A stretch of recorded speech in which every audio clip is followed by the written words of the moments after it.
Good evening mga bossing. Yan. So, susukatin natin ngayon yung ating Raptor 35.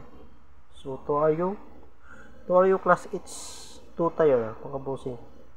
60-120 yung ating supply dito, no? So, yung sukat niya, ang haba niya mga boss is 13.4 inches. Ay mga baso, so may point siya. May sumobra ba?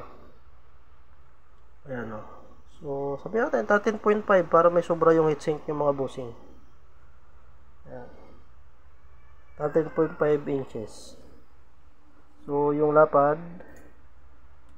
Ayan. So, ang lapad naman yung mga boss is 3 inches. Ayan. So, 3 inches. Yan. So, lapad dyan. So, kasama na yung gilid-gilid dyan. So, pagdating sa transistor niya, sabi natin, nasa 2.7 inches. Yan, ang kanyang lapad. Dun yung sa mga 2RU type na heatsink, ano, so 2.7 inches kasi yung pagka yung lalapatan ng heatsink, ano.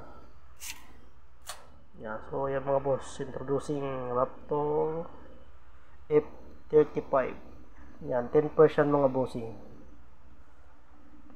10% output. So, naka-elevated yung ating stepper sa IC. Yan.